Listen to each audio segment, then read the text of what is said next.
60 years of experience as an investment banker, entrepreneur, investment analyst, economist, and venture capitalist. Morty Davis is Wall Street and capitalism personified. The over 400 companies for which he has raised more than $3 billion over the years have created a countless number of jobs and exciting new products. Through the voice of wisdom, Mr. Davis explores, analyzes, and debates the most topical political, economic, and social issues facing our world today. Joining Mr. Davis today for a discussion on the awesome power of the United States presidency is Len Carter. Len is an investment banker, business consultant, and private investor. And now, Mr. Davis and Mr. Carter. Welcome back. It's great to be with you again after the hiatus we had because of all the holidays. And I love you and miss you and cherish your involvement in my podcast. And I'm elated to have Len Carter back.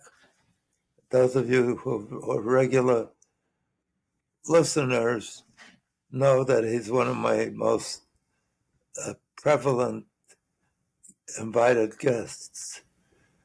And so you must appreciate him much as I do.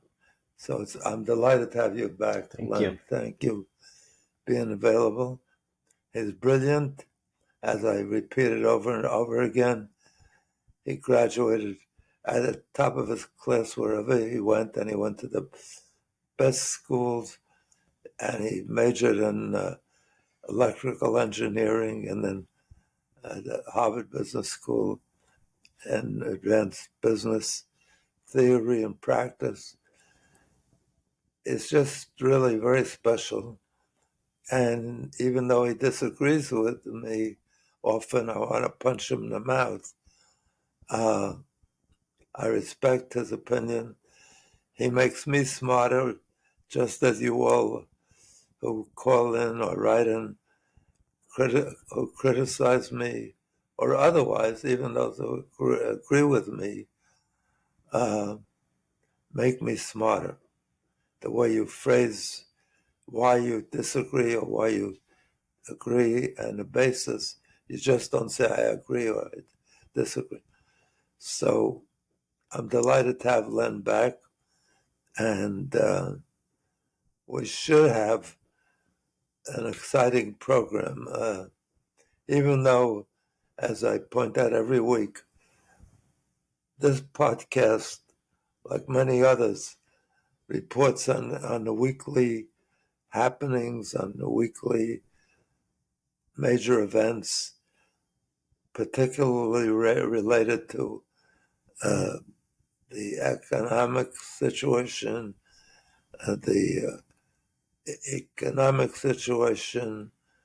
the interest rate situation, all of the things that inflation, all the things that matter so much to us, but all of which, unfortunately, seem to worry us, aggravate us, and don't make us any happier.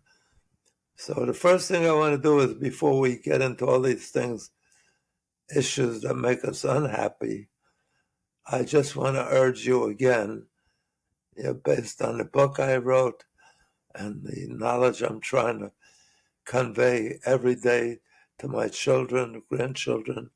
I now have a total of about 100 children, grandchildren, great-grandchildren, and great-great-grandchildren. And I give them the same message, first of all, in the book, which you should definitely get a copy of it, that's sitting in front of my screen, called Happiness Guaranteed or Your Misery Back. And the subtitle on the bottom of the page is How to Be Happy No Matter What.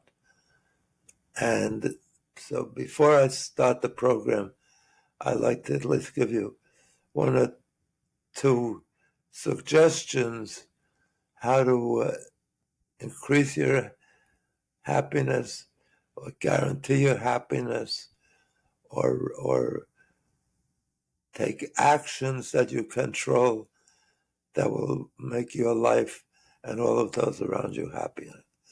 So for this week, before we get into the depressing stuff, I want to tell you, nobody is in a better position to make you happy than you are yourself.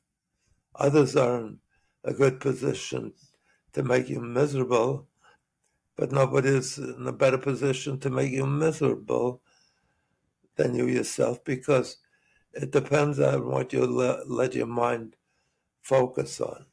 There's a Israeli that developed a course at Harvard, similar to my book, and focuses on happiness, and it's the most popular course. So it's always over-registered, overflowing, and people that want to take the course.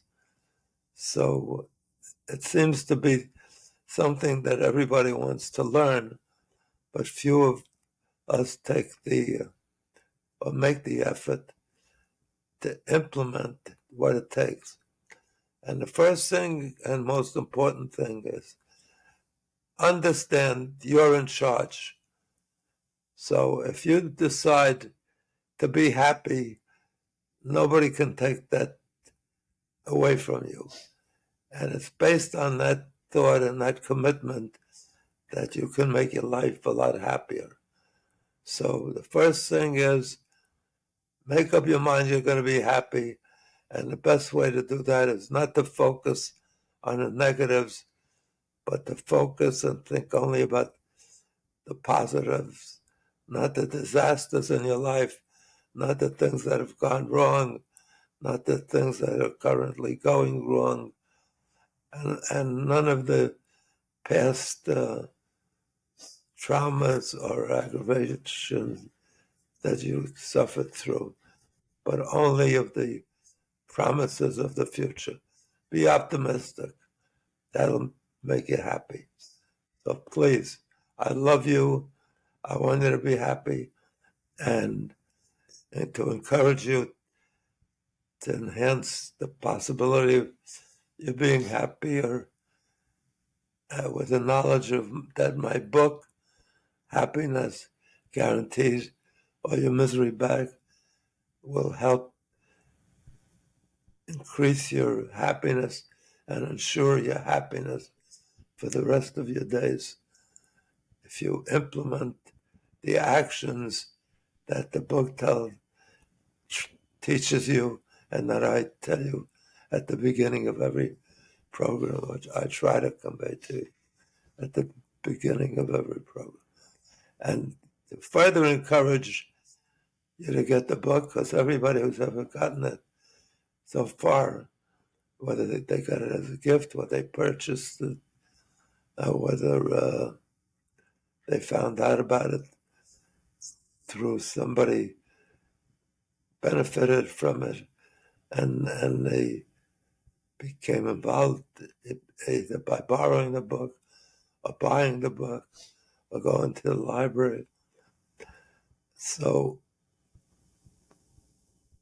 to make sure that you're comfortable and you know that you will benefit just as all these others, universally, I haven't had one person, one chief executive of a major company or successful multi-billionaire entrepreneurs that weren't always so happy despite their enormous wealth, where when everybody thinks, oh, they must be so happy, they have everything, a yacht, a mansion, a private plane, and some of them that I knew well even committed suicide. Shockingly committed suicide when I thought the head of Grand Central, which was a publicly held company years ago, it owned the Grand Central Station and the railroad connected there too. And on a Friday afternoon, he was in his own living room at his own billiard table or pool table playing pool, and nobody knows exactly why. There must have been some issue that bothered him. He sunk the 8-ball. He says he sunk something else too.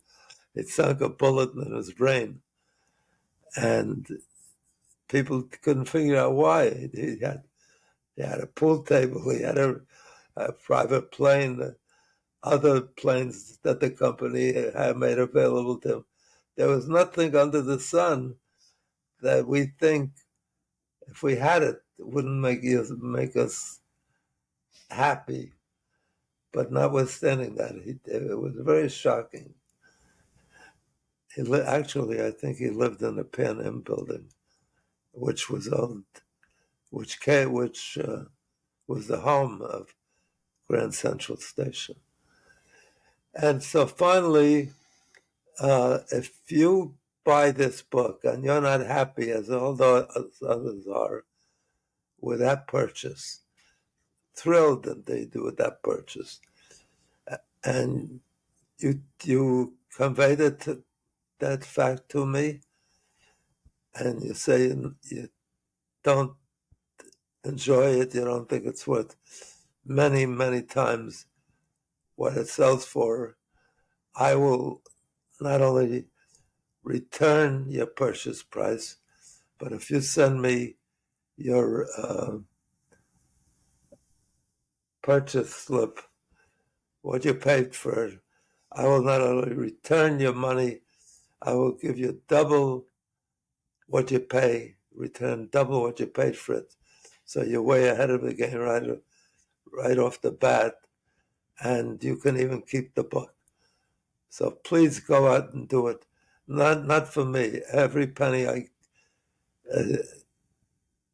earn or I receive, I don't even earn, that I receive from the sales of this book, I donate to charities that help others be happy. So now, without further ado, enough about happiness. Let's get back to the real world, the world of of not so happiness, of misery. And I have Len always is kind enough to prepare a list of miseries. A list of miseries that members of his family make him aware of, that friends of his make him aware of, that he becomes aware of every week. And so why don't we get to the essence of this week's major considerations, issues. Len, why don't you start? Yeah, so as we look back over the last couple of weeks, we had the Thanksgiving hiatus, but that doesn't stop misery from happening. It doesn't stop world events from happening. So we'll start off with a big one. You know, when we had a recent presidential election, I think people know that the presidency is a powerful position, but I think we're seeing and will see in the coming 4 years just how powerful that position really can be. Right. And we're seeing a little of it just in the last couple of weeks, one just this week, which we'll start off right off the bat, which is a power that the president has that almost every president uses, typically at the end of the presidency for various reasons, and that's the power to pardon. The power to pardon federal crimes. So it doesn't extend to state crimes. So if the president, if someone commits murder, which is a state crime, then that the president can't stop or can't pardon that person for that crime, but crimes related to It could be a federal crime if one politician kills another. running for office Yeah. kills his opponent. But that would still likely be brought by the state DA. But for the most part, you see pardons related to things like tax evasion and other crimes, Right. federal crimes. So we saw this week President Biden pardon his son Hunter for not only crimes related to what he was charged and convicted for, which is his lying on a gun application while he was taking drugs, and then pled guilty to tax evasion. And crimes that he confessed to.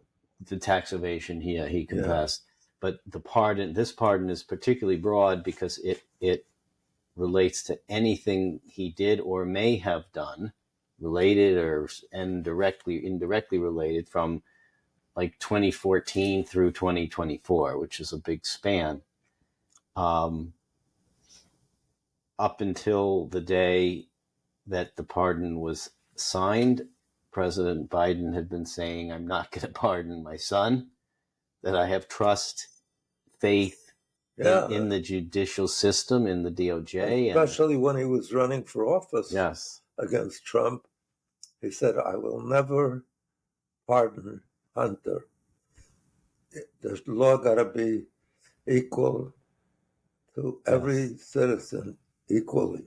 The rule of law is the same for no one's above the law. No one's above the law. And particularly his family. So other than O.J. Simpson. Right. So that promise seemed to fall short. He says he struggled with this decision over Thanksgiving, but in the end decided that his son was unfairly prosecuted and that it was a politically motivated prosecution, because that the types of crimes, particularly the lying on the gun application, is not something that is typically charged with and turned into a trial this type and turned into prison time. So he may have a point there, but does that mean he's right in what he did? So we'll start off with that big question. What do you think about that as a hypocritical or not hypocritical, or wise move, not wise move? I think it was very self-defeating and self-destructive, because for years the Democrats and Biden and Kamala have been arguing that Trump is a liar, is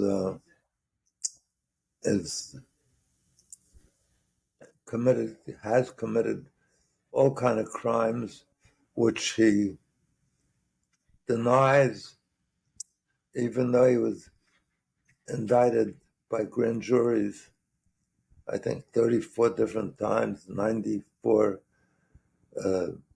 indictments were issued against him.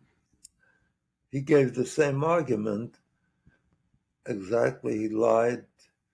And what Biden did with this one action at this time is he seemed to validate and make everything that Trump has ever done while he was president and since okay, because Biden's doing it.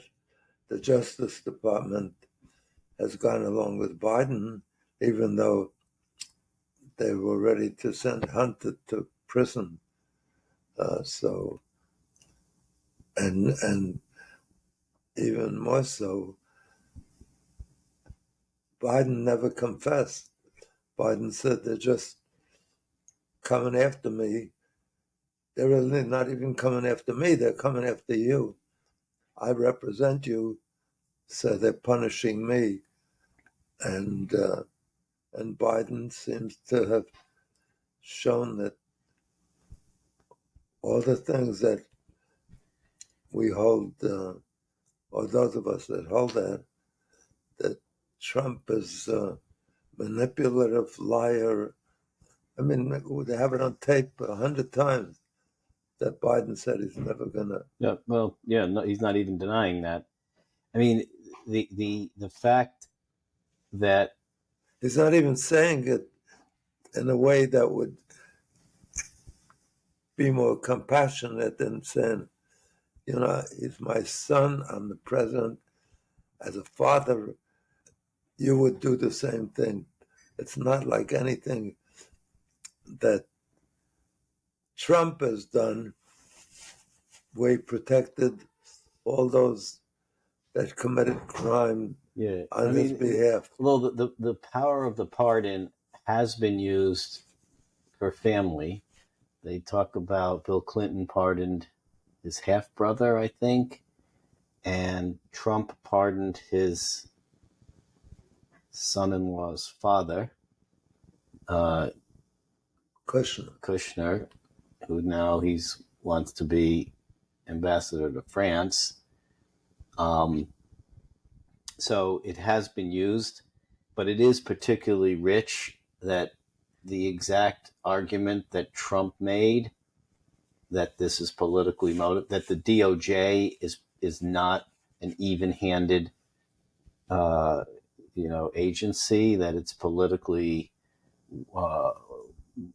driven and biased, is the exact argument that Biden is making now, saying the same thing. So, I mean, it really undermines, do you have faith now? I mean, if Biden is saying they're going after my son on political grounds, Trump is saying they went after me on political grounds, and you can't say that, no, the system is fair if it can't just be fair for him but not fair for you, right? I mean, it's like, so some brilliant philosopher some years back said they should put bars all around Washington, all of the politicians in Washington, and then have the Justice Department or some agency go through all of those that have been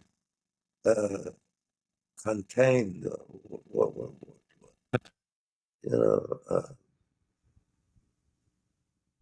jailed by that virtue, by putting the bars, should look into it and see if they could find those that are truly innocent and let them out. Let them, right. which would be easier, be right. Dealing with far fewer issues. Yeah. So yeah, I mean, I think it's on the other hand, I think he kind of had to do it because there's a good chance that the next administration would have gone after Hunter, and so he is protecting his son. They say people think Biden may pardon other people, like prosecutors, like Jack Smith types, who were prosecuting Trump because Trump could very well, and he said he will, go after the people who prosecuted him. So, that is a way to sort of head that off at the pass. I mean, it raises the question, should the presidential power of pardon be limited in some way? I mean, one question that should be limited to innocent people. I mean, should you be allowed to pardon family members? Should you be allowed? I mean, one question that's never been tested is, should you be allowed to pardon yourself? Which, well, certainly should be. If you could pardon everybody else, The least you could You do can is pardon yourself. Well, I don't know. It's never. It's not. You know, they talked about Trump possibly doing that. Not possibly, definitely. No. At the end of his first term, that he might, on his way out, pardon himself for January. So he didn't. I'm not so sure that would make, if that were challenged by the Supreme Court, that would have been upheld. But I don't know. Well, it seems like it would have been upheld based on all the actions since. Well, but the They're thing, saying even if he did terrible things while he was president, the Justice Department took the position that you can't. You can't indict or prosecute a sitting president, Right. or now a president-elect. Right. So yes, but that doesn't mean you couldn't. A pardon, I think, is different from maybe a delay. Like when you're pardoned, you're exonerated. Yeah. If the DOJ chooses not to prosecute or indict a sitting president, that doesn't mean they can't wait until he or she leaves office, provided there's a statute of limitations. Yeah, but you're aware that the situation with Hunter includes allegations against Joe Biden himself, that all these monies that inured to Hunter, right, and Joe's brother. Right. But I mean, this pardon doesn't cover Joe Biden. It covers Hunter. Joe Biden doesn't need a pardon because you can't pardon after he leaves, though. I mean, this is to protect Hunter from prosecution by people after Biden leaves office. Trump's DOJ next year could have gone after Biden. Hunter. Now they can't because he's been pardoned. But Joe Biden hasn't been pardoned, so Trump's DOJ could definitely go after Joe Biden. May. Very well may. But, I mean, according to Trump, but they could take the most corrupt president ever in the history of our country. So he may very well be prosecuted. He could be, if he let the jailing, the incarceration of Hunter, if Joe Biden had the intense right wingers, the magmas, would try to make that the bigger issue because that's more important than Hunter. And that's what they say. Why did Hunter get all that money? Yeah. Well, I mean, there were investigations and congressional hearings and to look into that, and not like the election cases following the 2020 election, there was no evidence was surfaced that Joe Biden benefited from Hunter's positions and everything he got from his relationships with China or Ukraine or wherever. So, but that's that could definitely be pursued and may very well be pursued in the next administration. The biggest sins of the recent presidency, in my book, that's clearly obvious, were perpetrated by Obama and Biden. It was acts of failure to perform their duties, which is, in the case of Obama, when he appointed in the Constitution, the president's right to appoint a Supreme Court judge, and McDonald, McConnell just dogged him. Chris McDonald. Was it Chris? Mitch. Mitch McDonald didn't dog him, prevented him from getting a vote for 12 months. He might as well resign his presidency if he can't do any action that the Constitution gives him. And there was one other instance. I forget if it was. Although even if I think that was Obama should have pushed it, but even if he pushed it, that nomination would probably not have been approved because the Republicans had the majority. So he should have pushed it. But I fault McConnell for the political way that appointments have become. No longer are Supreme Court justices approved, confirmed based on, merit or capability or experience or wisdom, but now it's much more, do they politically fit with what we want?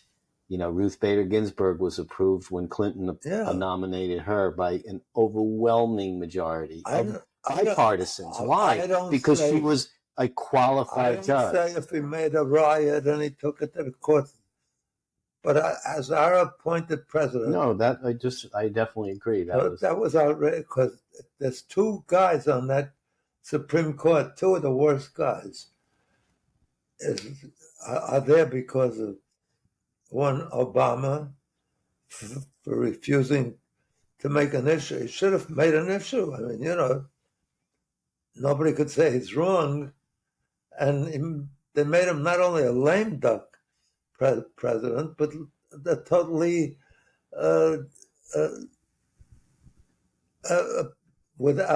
president without power.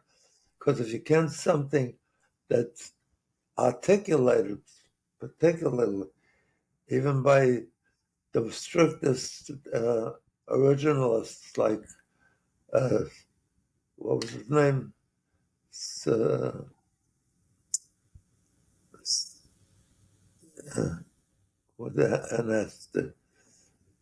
The Italian guy who was very friendly with Ginsburg, even though he was Scalia. What? Scalia.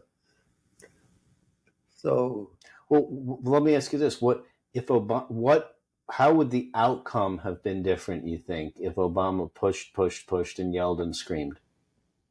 What could Obama have done differently? You think would have changed the outcome? Could have got the Democrats to win the next election. The election? After Obama, who became president? Trump. Bush. Trump. Oh, Obama followed Bush. Right. So, I mean, I fault McConnell more than I fault Obama. I mean, Obama didn't do it right. McConnell did the right thing for his goals and for his party. I don't think so. I don't think that's I don't think that's the role of a senator. Should not be to politically decide on who should be Supreme Court justice. No, but it should be based on whether they're qualified justice and not whether we like their politics. But he did right by his political following. Yeah, but I don't think that's the right move. Just like I don't say it's right. At the end of Trump's term, when they rammed through Tony Barrett in a week. He did right by the people that he needed to have support of. And Obama needed support of people, but he what's his name was worse. Biden was worse because Biden led the hearings, head of the committee, to appoint Thomas, the worst guy, the worst, because the only reason he got that position was they needed a black Supreme Court judge because what's his name had passed away or retired. What was his name? Thurgood Marshall. Thurgood Marshall. So they wanted a somebody of like kind that had similar views. And he pushed through, and Anita Hill came and testified that he showed pornographic films, dirty films, talked dirty. She was stupid for not making the allegations because it's him and her saying he showed me dirty films. So what? So you walk out of the room. Should have pulled out the dirty films. Right. Right. So she testified. Her career was destroyed, and her prospects for future appointments. And Biden, after Anita Hill testified, a bunch of other women came forth and wanted to testify. And he said, no, it's okay, we'll because he was black already. So that was the one qualification he met. You know, it's funny because what happened to Merrick Garland in the delay of his confirmation, he's accused now of delaying the the appointment of the special prosecutor to go after Trump, that had he appointed Jack Smith a year earlier, instead of being indicted in 2023, Trump could have been indicted in 2022, and then he'd have 2 years to make the case, and that would potentially have allowed that case to go through. But instead, he waited a long time. Why? I don't know. To appoint the special prosecutor, and that basically cost the whole case, because they ran up against the deadline, and there's no way that it's very hard to go after a sitting president. I think I think that's right. He wanted to build the evidence. Look at what Barr did when he reported on the Mueller report. He took out all the main information. He didn't say. But he didn't say he wasn't guilty, and Trump said he was exonerated. But the job of the special prosecutor should be that.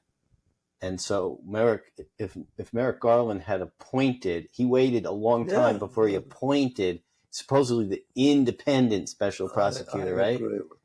So that, they talk about, everyone likes to look back and be the Monday morning quarterback and say, what if? Could it have been different? How could the Democrats have won the election? How could Trump have been tried?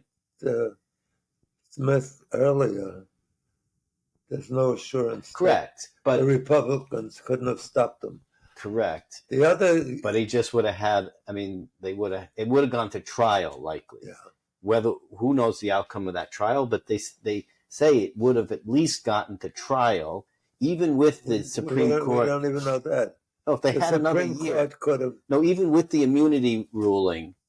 The Supreme Court could have said there's no basis to appoint a special. There's lots of ways they deal with it. Look at how effective Trump was in evading every trial. It was a miracle. The genius. That's why he should be elected. It's a genius. He uses his genius.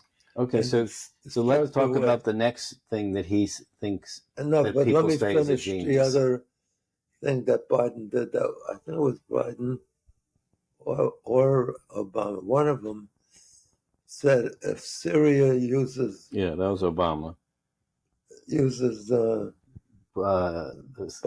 biological weapons of mass destruction, poison gas, that would be the red line. Right. And then he used them. Right.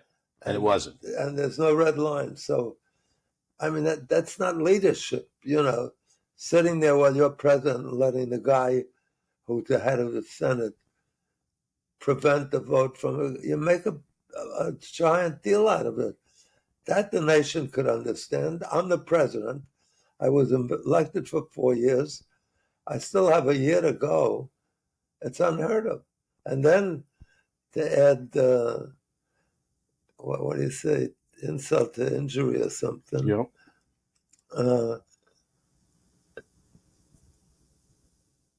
When Well, Trump did the exact thing, except this time it went through in 2 weeks when they Amy Coney Barrett. No, when that was Amy Coney Barrett. The 2 No, weeks but before the election, when there was Ruth Bader only- Ginsburg dies, Yeah. and then they appoint When her there like was this. only- It goes through. when there was only a few weeks, Right. then Obama was. I'm so glad Kamala lost, because the Obamas really two of the biggest losers, although they're still very popular. But I'm delighted that they lost, because they really put themselves out, because she was black. She was, she was like of their ilk. So you can't have leaders that say things like that or permit things like that to happen. That's not leadership. Okay, enough. Hunters out. So that's one awesome power of the presidency. Another one is the ability to, under, I'm not sure what basis, Morty. national emergency or something, what a president can levy tariffs on imports. So you mean without Congress approving? Right. And I don't know. What did the Supreme Court say? Well, they never ruled on that. I don't know.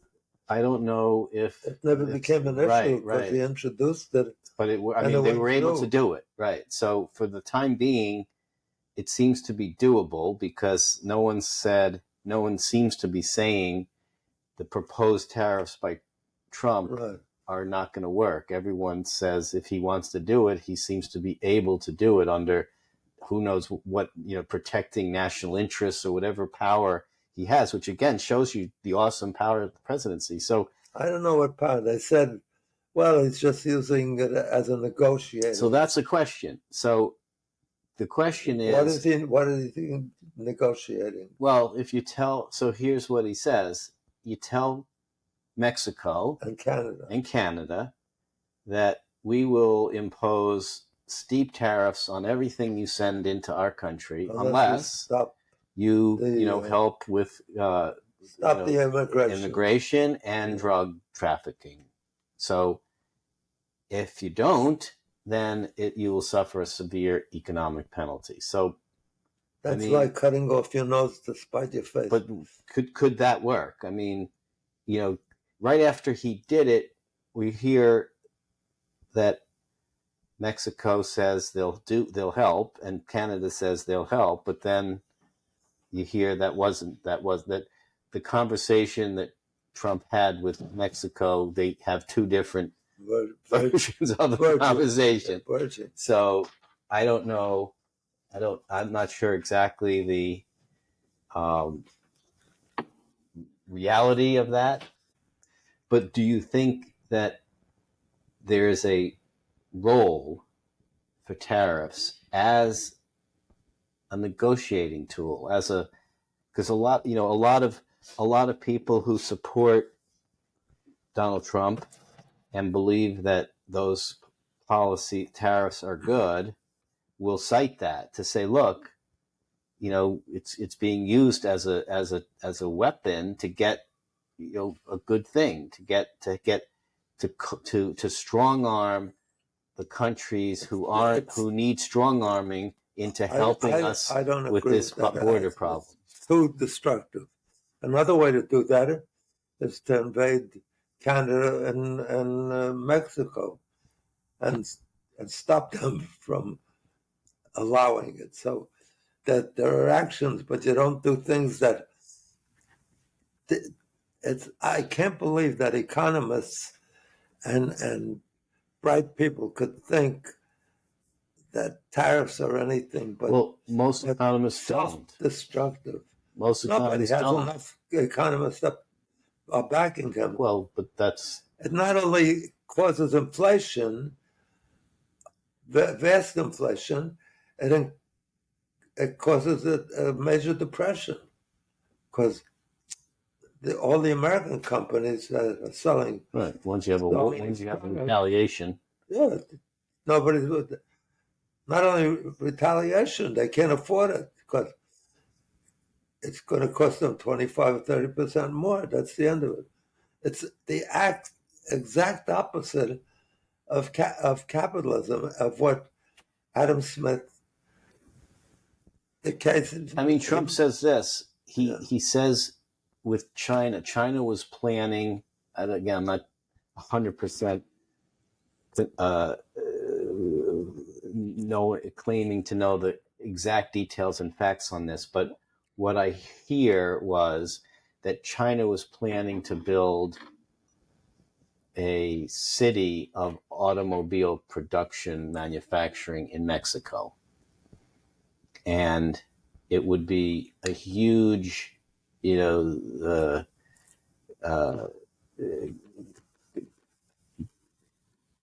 manufacturing base of auto production, rivaling Detroit, just enormous. And Trump said, if you build that, those cars will be severely tariffed into the United States. And China said, they backed off and said, we're not going to build it. So people who support, those sorts of policies will say, see, that worked. That the threat of tariff stopped them from making a huge... Things that work, that fill your goals, can be very destructive.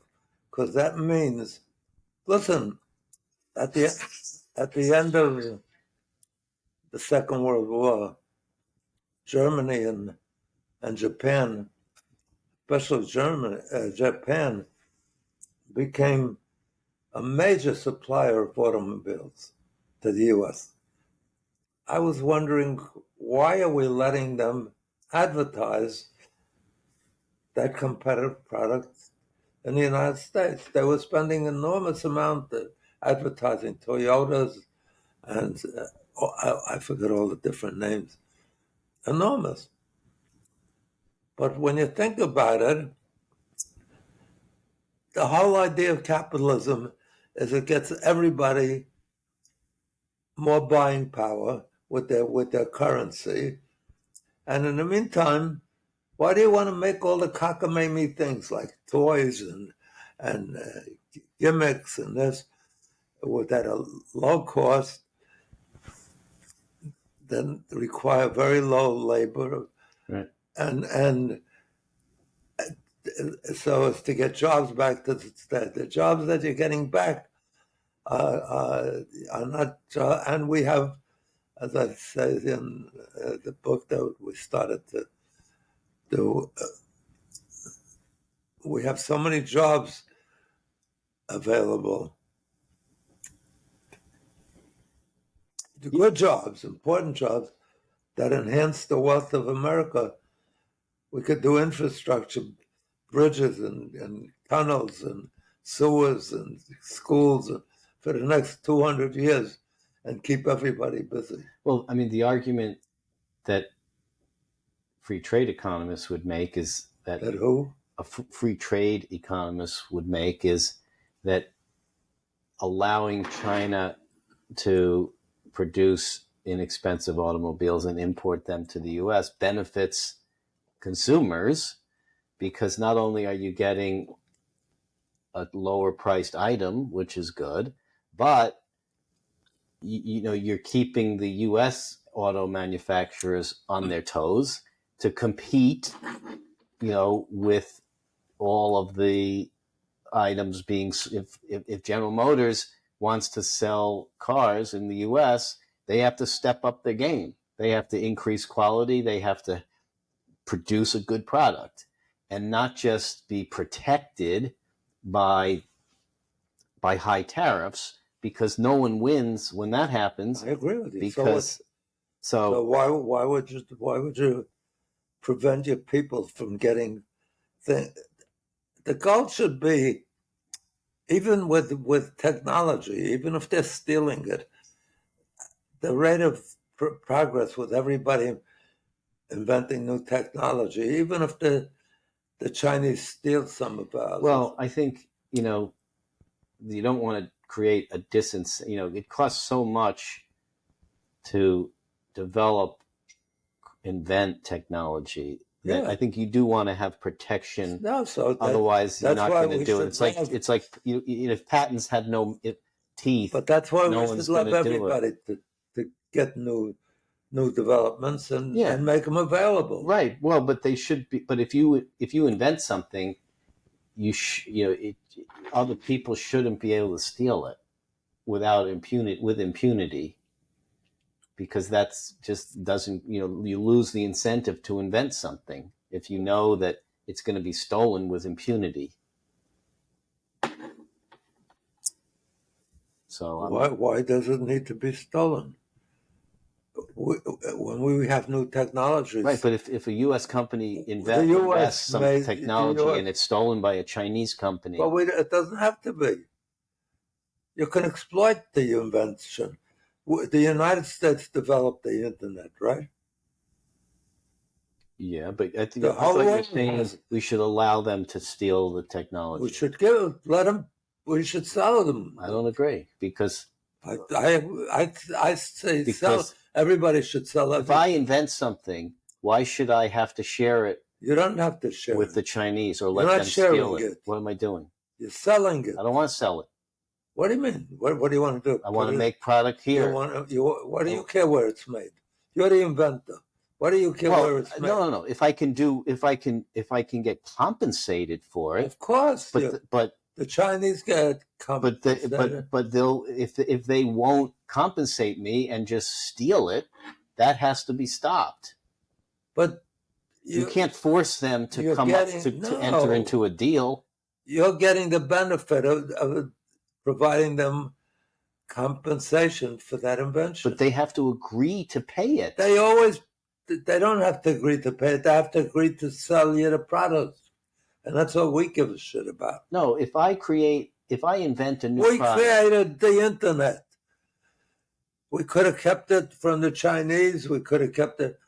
We sold them all of the qualities that bring income to America from the internet. But Maha, what's his name, made trillions from the internet. What's the guy's name?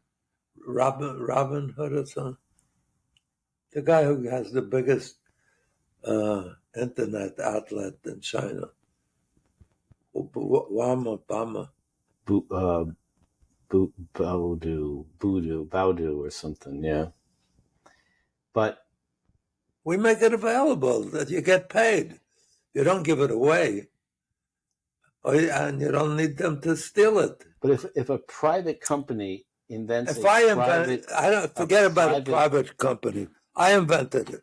So now I say, I don't want to give it to the Chinese. Right. But the Chinese say, we'll pay you. All right.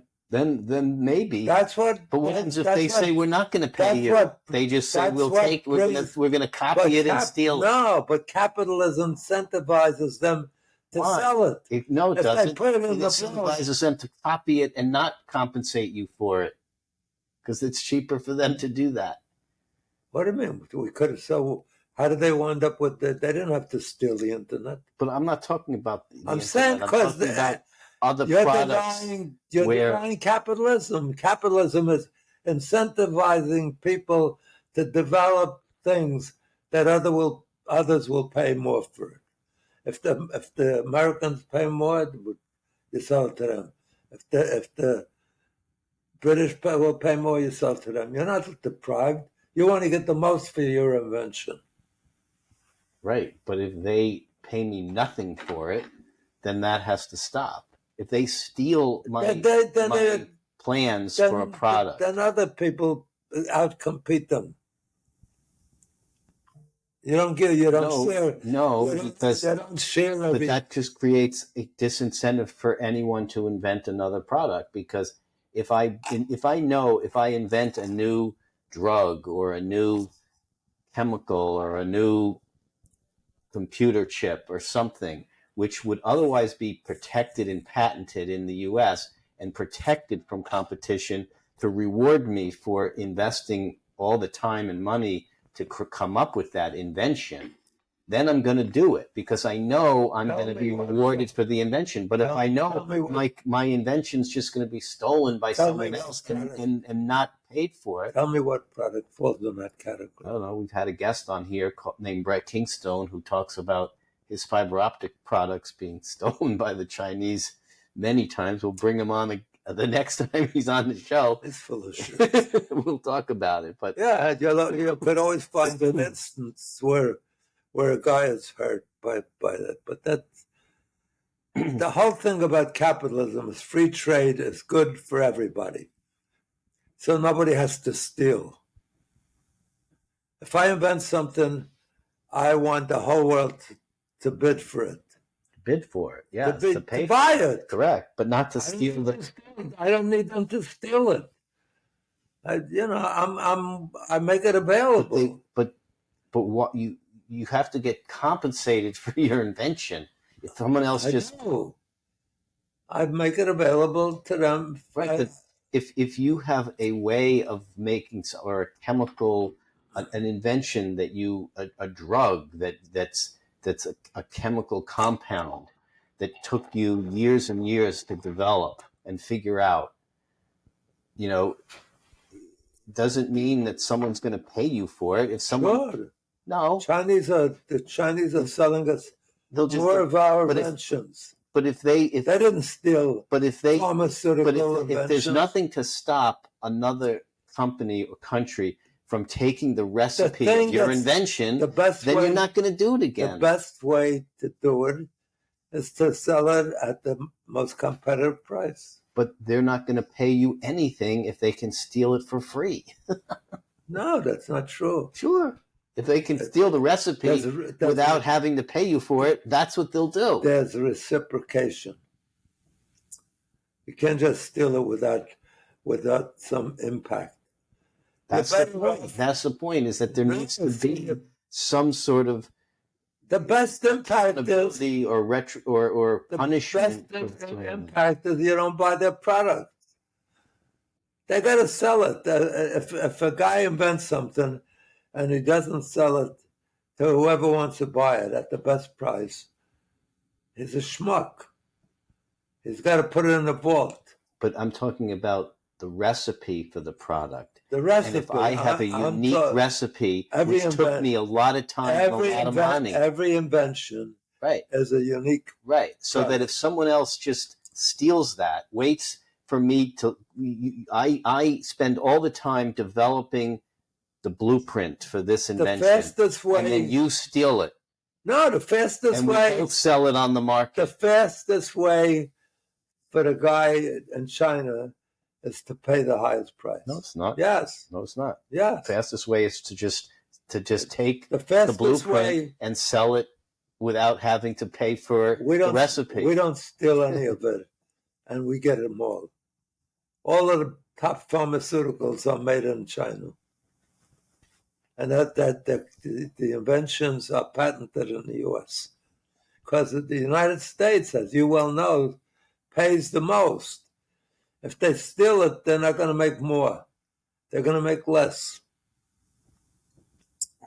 What's that? Well, we made it through about 2 out of the 10 things we wanted to talk about. We're out of time. Really? But no. The presidency... How much time we have? 1 minute. We are... Are you serious? Yes, time flies when we didn't even start. You have such a good schedule. Take one more. Let's see which... one more. I'm glad today we didn't agree on anything. I'm with your sister. We were going to talk about another power the president has, which is to really either start or prevent major conflict, and through foreign policy. And one of the ways that we see that happening is the president recently allowed Ukraine to begin using long-range U.S. missiles to strike deep into Russia, which up until that point, the U.S. was not letting Russia use those missiles and to go deep into Russia. So what's the question? So now it allows them to do that, and that escalates the conflict because Right. Russia, and as a result of that, So what's your question? Putin changed his nuclear doctrine to say that any nuclear country that Provides supports a non-nuclear country is as if they are right. Direct in the conflict. So does that bring nuclear war more imminent? And was that a smart thing for the U.S. to do, knowing that it will escalate the conflict? Stupidest thing. It increases the chance of the Third World War. Did you see the latest proposal by Zelensky? No.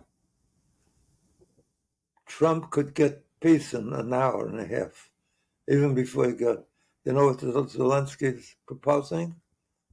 He will give up membership in NATO, and if Russia agrees to end the war. That's what he said in the first place. And what about boundaries? Does Russia? What about what? Does Russia keep what territory it has now? Crimea, the Donbass. Do they keep those, or do they give them back? They'll keep them. And so Ukraine's willing to give up some territory. That's what. Okay. I didn't see all the. But just the fact that he says I'll give, because at the beginning of the war, yeah, that's all that Putin said. Putin said, "Don't let Ukraine into NATO, and I won't attack them." You know, because at the very least we could have tried him and see if he's. Because Russia doesn't keep its word. Has taken territory into Ukraine, and what in the past Zelensky has said is they're not going to give up territory to Russia. Now maybe he's saying he will. I don't know. You know what nobody says? Russia gave up all the Ukraine territory that prior to the settlement with the United States and the world, they had. They gave it up unconditionally. Well, when the Soviet Union broke up, yeah. Yeah. But that was an agreement, including Russia's agreement. I'm saying, but... and recognized it as a sovereign country, and then decided not to recognize it as a sovereign country. Oh, thank you all for joining me. It was a pleasure joining you. You're my beloved cohorts. I hope to see you, talk to you, visit with you, interact with you again next Wednesday. At least for a week or two, there won't be any holidays. Then we get into Christmas. I don't know if we'll do it during Christmas. It's not like the Jewish holidays where on certain days you can't do anything. But anyway, I look forward to being with you every day. It's my thrill, it's my privilege, it's my pleasure, and I wish you all only pleasure and happiness. And remember, if you just do this one thing, make up your mind every day to look at the positive side of your life. Look at the blessings that God gave you, even just the blessing of breathing, of life, of being in this world, of having the chance to do things that you can improve the world, inventions that you can make, children that you can make, trouble that you can make, everything, even trouble that you make could be joyous. But be careful, that's a dangerous area.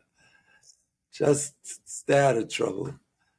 But if you count your blessings, if you made a habit of writing them down and then say, not thank God that I have this.